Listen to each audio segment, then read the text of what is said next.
Hi, this is Elson Torres, and this is And It Goes Like This. We have a very interesting show today that's very, very cool and informative, so stick around and check it out. Come on, talk to me. Cause it goes like this. Yeah, it goes like this. Mr. Ivan Parron, or Parron, ¿cómo es? Parron or Parron? Como tú quieras. Good to have you here, man. Thank you for coming out. Thanks. We were talking that we've known each other for a while now, for I don't know, maybe 10 years or more. We met at the Grammy board in Florida, right? Correct. We were just saying that we were both there for a number of years, and we both termed out what's called terming out, which is a nice way of saying getting kicked out of a group or a band. But anyway, we've known each other for a bit, but we don't know that much about each other. So, I wanted to invite you on the show and get to know you a little bit more about your background. You're a lawyer, right? Correct. In the entertainment world. Tell me, how did that happen? How did you become a lawyer? Was it your love for music, or what was it? It's been a long journey. There were three things that were always kind of the repeating themes in my life, and one was entertainment, one was technology, and one was business. Mm-hmm. I started playing saxophone as a kid, at school, and I really got into playing alto saxophone. Then I was a DJ at age 12, and I DJ'd. Wow. I had a company that I'd go and do all of my, junior high parties and local parties and stuff. So I bought my whole equipo back in the 80s, the 1200 MK2 techniques, the Newmark mixers. And I was also a computer programmer. My parents put me, when I was 9, in a computer school to learn computer programming. So kind of those were the themes, and business, of course. And then because I started my own DJ company, I paid off all my own equipment and stuff doing parties. And then I went to visit my cousin at Fermilab. He was a nuclear physicist at Fermilab outside of Chicago. And there's, it's weird. I have 3 nuclear physicists in my family. I don't know why. Wow. And we're all Cuban. But he showed me something really cool at the time in his office called Mosaic a week after it came out, which was the first internet browser. And so it blew my mind. And he showed me sound files on computers in Europe. Okay. And image files. About what time is this? What year? This is 1994. All right, so this is just kind of like the onset of internet and all that stuff. Correct. A little bit before. Yeah. Exactly. And no one really knew what it was. So it blew my mind. I stayed there for a week learning HTML programming. I came home and I basically decided to start a consulting company, an internet consulting company called Internet Marketing Consultants. First, when I started, nobody knew what I was talking about. So it was more like teaching people how to find an ISP, where to buy a modem. Yeah, people were like, what the hell is the internet? What is all that stuff? Yeah. What is that lingo, Exactly. And then over time, because I had been doing it so long, I landed MTV as my first big media client. And really? Wow. Yeah. We, through Tom Hunter, I convinced them why they should have a website. So they hired a company. We launched the first website for MTV in Spanish for U.S., Latin America. And I was doing all kinds of crazy stuff. They didn't know what I was doing. I was broadcasting the channel live to Latin America on the website. Really? Yeah. On your own? Yeah. They kind of gave me a lot of autonomy because they didn't know until so they finally you were one of the realized. first pirates back in the day. Yeah, kind of. The cable companies didn't know I was doing it. Ironically, you became a lawyer. Right?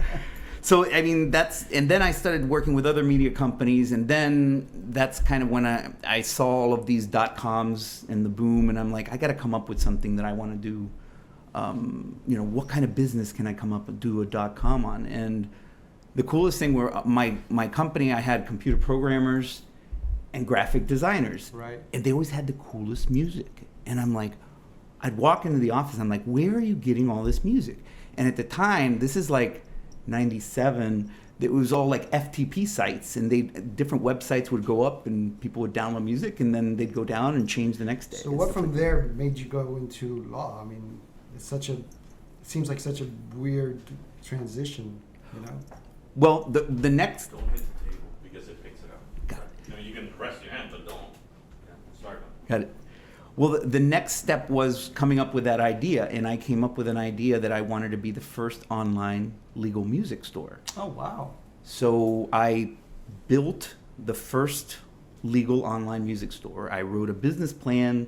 I found investors. I raised like $30 million in venture capital. Now, were you already going through law school then, or No, this is before. This is before. So you always had an interest in law and all that stuff. Yeah, I always did. And then the cool thing in this company, I actually cut one of the first digital distribution deals with all the majors, with Universal, Really? Wow. Sony, with Warner, and their lawyers didn't understand the tech side. So I kind of helped them draft these licenses. They still don't understand the tech side. We're still a mess.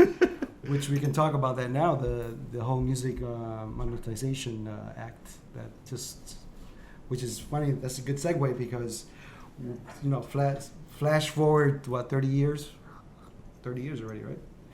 To what's happened just ironically just happened this month of October. Tell me a little bit about that in layman terms so that everybody understands what that means. Basically, let me explain that. For a long time, the music industry has been fighting the digital world to compensate us correctly for our work. You know, the creators, the producers, and all that. Because a lot of when everything went digital and internet, we lost a lot of money, obviously, because there was no more physical sales of CDs or albums or anything like that. So tell me about the Music Act that just got passed. Yeah, well, part of the reason why the company that I had finally, we got hit the wall because that's when Napster came out and it killed our IPO. Killed everything, yeah. So it changed the whole world. I mean, the music business used to be based upon manufacturing of CDs and distribution, and the internet kind of boom, boom, knocked those two pillars off. So what has happened is it's kind of adapted to the digital world, the music, and we went first from, you know, the download, and then at the time back then in the late 90s and the early 2000s, everyone was talking about an all-you-can-eat model. But that was like, we were still in the download world. They didn't realize we'd eventually go to the streaming world, which opened it up, where that whole concept of ownership of music changed. Where I mean, I remember like you growing up, you know, Saturday you go to the record store and you flip through the LP bins and you discover music. Yeah. That was part of our discovery process. That's the way we found music, And now that's kind of all changed. So what the Music Monetization Act did is it's kind of modernizing the old copyright law. And there were basically three main things that it did. Number one, pre-1972 recordings. That's always been a big problem in the industry because the copyright law changed in 72. So, right. And then pre-72, all those recordings, there was no process for them to get properly paid the way that, you know, after 72. So it kind of set it up to make sure that all of those artists and those musicians would get paid, at least with the digital services. They're going to be receiving compensation. The radio broadcast is still not adopted that complex. That was number one. Number two, which is another important advance, is producers and a producer royalty. Because with what technology has done in the business is, you know, it used to be you had a producer that would sit in a sound booth and he would direct the artist and the musicians and kind of get the best sound out of it. And that was the producer's job. And he would get a record royalty, a percentage out of whatever the artist was making from the label. But with technology now, killed that all, yeah. Well, now you have the tools to where the producer is also the songwriter, and they can create beats and stuff. It happens a lot. Yeah, it happened a lot. Yeah. In the last 2 years, yeah. It's happened to me where, you know, I write a song for a certain artist, and then I find out, you know, months later that, oh, there's an extra writer on this song, by the way. It's the producer. I go, really? He wasn't in the room when I wrote the song with the artist. And that's what you're talking about, you know, how, you know, everybody wants a piece of the pie now, obviously, because the pie has gotten, not that it's gotten smaller, but it's gotten different. It's a different type of pie than it used to be, you know. Yeah. Obviously, we used to see music as a physical thing, and now it's not. Now it's up there in the air. It's in our phones. It's, you know, it's everywhere else, but it's not something, like you said, you can go to the store and buy. Do you still buy CDs? Every once in a while I do. What was the last CD you bought? It was Thievery Corporation. All right. Very cool. Very cool. You like it so much you bought the T-shirt. Right. There's a package. What do you think of? How do you feel about the long and winding battle between lawyers and artists? There's always been that big, stigma of, artists not getting along with lawyers and vice versa. What do you think that is? You think it's a misconception? You think it's not something you've experienced yourself? Mm-hmm. You think that some lawyers do take advantage of artists? You think some artists are just not, aware of what a lawyer can do for them? Mm-hmm. What do you think? Because I've only had good experiences with lawyers, thank God. But I know of a lot of horror stories on both sides. Across the board. I mean, it's the old industry, the way the industry used to be, and the way the industry is now is very different. In the old days, a lawyer could actually come up on some talent and they could sign them and get a percentage and find a label, and the label would pay a big advance and the lawyer will get paid. I think, like anything else, because when I worked at Universal, I had to deal with the artists, and now I represent a lot of artists. So you worked at Universal? Yeah. As their lawyer? Correct. Okay. Out of law school, I was hired by Universal, and I worked here out of Miami at Universal Music Group. Oh, cool. So and how was that experience? it was cool. It was after the .com thing that I did, and then after law schools, and it was kind of seeing if the music business had sped up to catch up with the tech. You had to deal with a lot of day-to-day with artists. And did you sign artists? Yes. It was the label or the publishing side? It was the label side. Okay. And when I came in, it was right at the boom when reggaeton took off. So I worked with Gus Lopez at... Are you responsible for reggaeton? To a degree. Oh my God.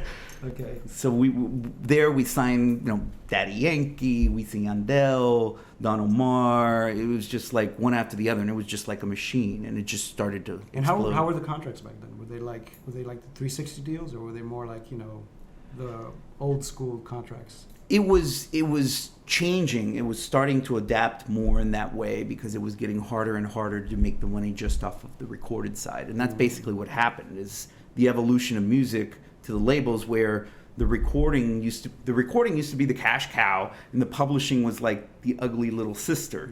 And now there's so many more opportunities for music publishing, and the recording isn't as profitable as it was, so it's kind of changed the whole dynamic. Which is what you were saying before. That's the reason why so many producers and artists are now getting involved in the songwriting part of it, even though historically they weren't. I've worked with a lot of artists that were not songwriters, but and some of them are good at doing it, but some of them have no clue of what do you do when you write a song, or how do you sit and come up with ideas. So I think that definitely affected how the whole industry works. It's amazing what the technical side affects the creative side. Yeah. Do you feel what you do is creative? With what I do, it is to a degree that. And this is another thing about the relationships between lawyer and artist. The relationship specifically in the music business, it's a different kind of relationship than you have with another lawyer or another thing, because that's why I loved entertainment law, because it gave me an opportunity to be entrepreneurial, because it's not just I get a contract, I do it and give it back. You're involved in the biggest department in every music company is business and legal affairs. Is that funny? and it's because it's really working with clients in helping them grow their career and their business, and you're much more involved in a lot of different aspects than you would be just as a straight lawyer in another area of law. Do you think that part of the problem of if you see a problem in labels have changed so much, is the fact that there's not too many creative people working within the back scenes of the industry? Like, there's more lawyers and more business people than actual guys that used to be artists, that used to be producers in that kind of position. Do you think that's an issue? You think that's something that there should be a balance, or what do you think? There should be a balance, and they try to keep it. I think there's more, a lot.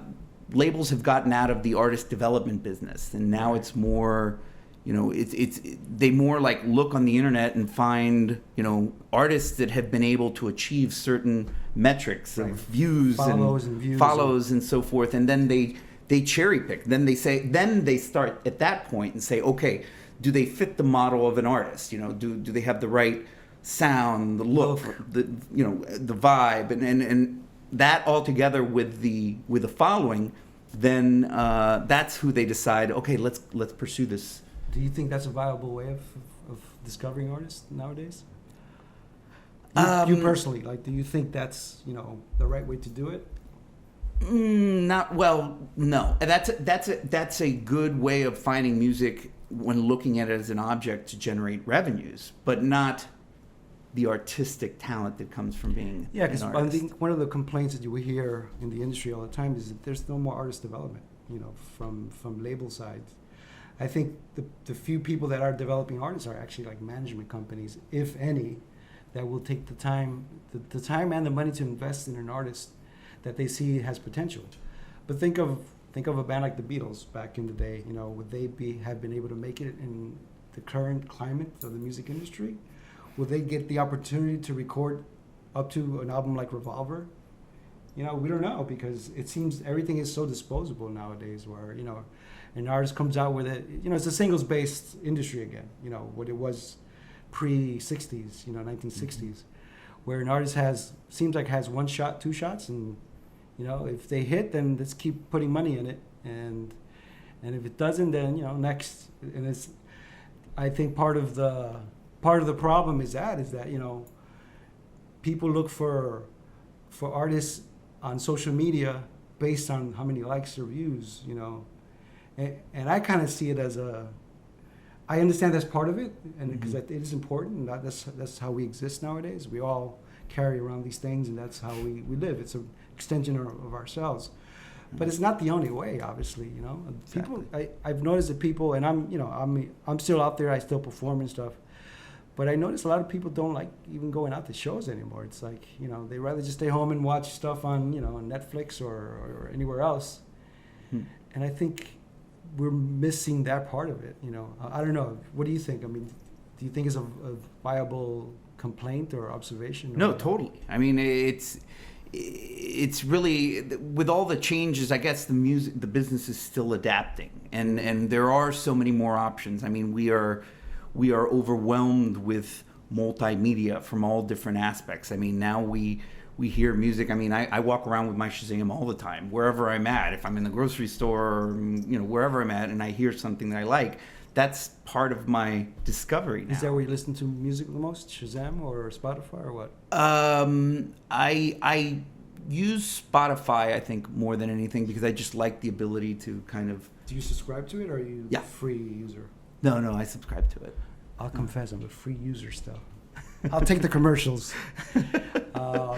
Just because, I mean, again, I don't have anything against those kind of companies. I just think, and hopefully this new act, the Music Monetization Act, will level the playing field, I think, because it shouldn't be such an unfair balance, And I know for a fact, and you know this more than I do, that labels made deals with the Spotifys of the world, where they, one of the reasons why the labels will be able to sustain themselves is because they made these deals with these companies that benefited them, but once again screwed the artists. You know what I mean? Obviously, the big artists are the big artists, but the medium-sized artists or the indie artists, they get screwed by these big companies because they don't pay enough for us to survive on it. And I'm speaking as a songwriter and an artist that, I've worked in this industry, luckily, for 25 years or more, that I've noticed the change, and a lot of my colleagues have too in the last 10 years, and I'm not pinning that on the law side of it, but, I think it's something that we all definitely got to sit down and figure it out. And it's great to see that this is a big, giant step, in the right direction, I think, Yeah. Well, there's a lot of changes happening.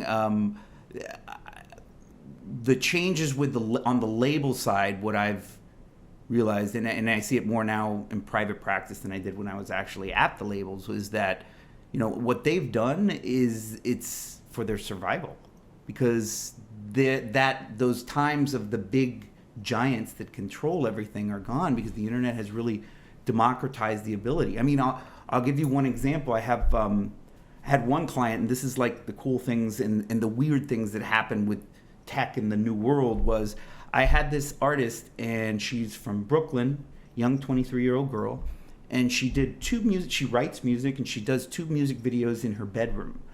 She had 60 million views Wow. on each of those videos. And she's generating an ad revenue off of those 2 videos between $13,000 and $20,000 a month That's amazing. off of ad revenue. And she did this all by herself? Yeah, all by herself. And then we get approached by 2 major labels making her deals, but they wanted her to just write off and sign off that whole Of course, yeah. revenue stream. And I'm like, no, if you want Why to do would a you? deal with her, you have to have a flow through. This is what she created, and she deserves to keep that. So there should be a monthly flow through. Whatever comes through there, the first 20,000 goes directly to her, and you don't touch it. So do you have more friends that are artists or more friends that are lawyers? Well, I would say artists probably. Yeah. You seem to vibe more with artists. Yeah, well, I don't know. It's just more creative, and lawyers, most of them are pretty boring. Yeah, that's a big issue, isn't it? Have you ever sat down in a creative process, like in a studio or writing session or anything like that? Yeah, sure. Like I said, I played saxophone, and I love music, and I'm always listening to old music. I mean, I actually in the last 2 years, what I did is I recreated my DJ setup with my Techniques turntable, What'd you and still I do, found man? Sherwin Still- Vegas Attorney at law, DJ at night. Dude, you should do it. DJ Esquire. DJ Esquire, there you go, dude. I don't think anybody's doing that. Uh, You should do it. What kind of music do you like to DJ?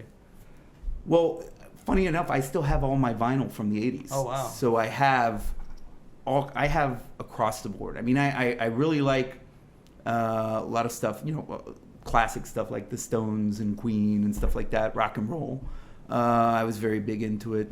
A lot of the 90s grunge, a lot of electronica chill. So I'm big into like Air from France. They're the kind of music that Boards of Canada. It's like the kind of music that I can just I love and enjoy listening. Have to you ever all written the a song? time. Have you ever written anything? I wrote one song once. For a girl. Yeah, it was for a girl. Of course it It was is. for a girl, an Argentinian girl. Ah, there you go. Those Argentinians. Yeah, and then I learned to play Europa for my mom on sax. Okay, cool. For another girl, for your mom. Right. Very cool. Very cool. So where do you see all this going? Like the music industry? Do you see it? You see a light at the end of the tunnel? You think? I've heard a lot of people refer to the current music industry as the Wild West. Do you feel that way? You think that's what it is? Yeah, it's funny because there's still changes going on, and there's still a lot of changes going on. I mean, I don't foresee Spotify as a standalone company for much longer. I don't think they can be profitable enough as a standalone. Whereas Apple Music, who just surpassed the number of subscribers of Spotify this summer, Really? yes, they are much more sustainable. Why? Because Apple Music is not their only product. It's the brand too, you know. Yeah. Yeah. A lot of people use Apple products. It's the biggest company in the world, you know. Yeah. I could see like a big tech company eventually buying Spotify, like they're the big ones like an Amazon or Microsoft or something, to kind of put it in the way that I kind of see. It's funny how I see it. If you remember back in the day when the big box stores opened up, like Walmart, and that became the place to buy CDs and stuff, where Walmart would actually sell CDs cheaper just to attract people in the store to buy other stuff. So then you could get really good deals at Target, Walmart, and all these places. Where I see now in the digital world, one of these big Amazons or something will take Spotify and put it in there like a monthly Prime subscription as part of all the other services they have, Right. to attract people for the music side so that they get all the other stuff. So it's kind of conceptually, that's how I Okay. see it eventually. All right, before we go, look at me. I'm a 25-year-old artist. Use your imagination. What advice would you give me starting out in the music industry right now? I'm a singer-songwriter. I play guitar, I write songs, perform live.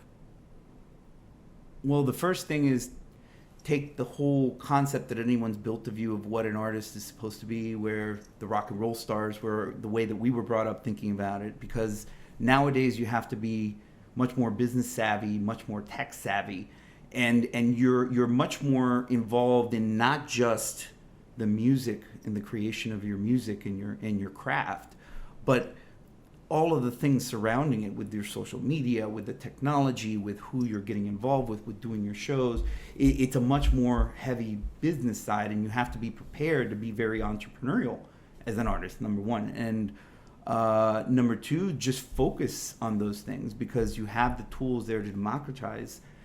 Sometimes it's, it's raw talent, sometimes it's luck, sometimes it's a lot of things, but you got to work on building that brand and building the following. And if it's a combination of doing as many shows as possible, touring, getting your music up, music videos are huge. You don't have to spend a ton of money. Even with your iPhone camera, you can do music videos. What about the artist? What is about to tell you? Yeah, but I'm an artist, man. I don't want to get involved in social media. I don't like that stuff, man. My music promotes itself. I'm great, and maybe I am great. Maybe I'm the next Prince. Is that viable? I mean, if an artist tells you that, I don't care about social media. What would you tell them? You're gonna have a tough time because it's part of your craft now, and you have to understand it. It's if you are Prince, then keep doing live shows, and hopefully at some point someone will hear you. But it will come back, and it is something that you have to address sooner or later. You have to hit the social media, because that's how we discover information, and it's all the time. Right. Well, thank you very much for coming, brother. Sure. So much information. Thank you, brother. All right. Ivan Parron. And it goes like this. And it goes like this. Mira que va así. Yeah, it goes like this. I think I kind of like this. It goes like this. Everybody sing it. It goes like this. Oño.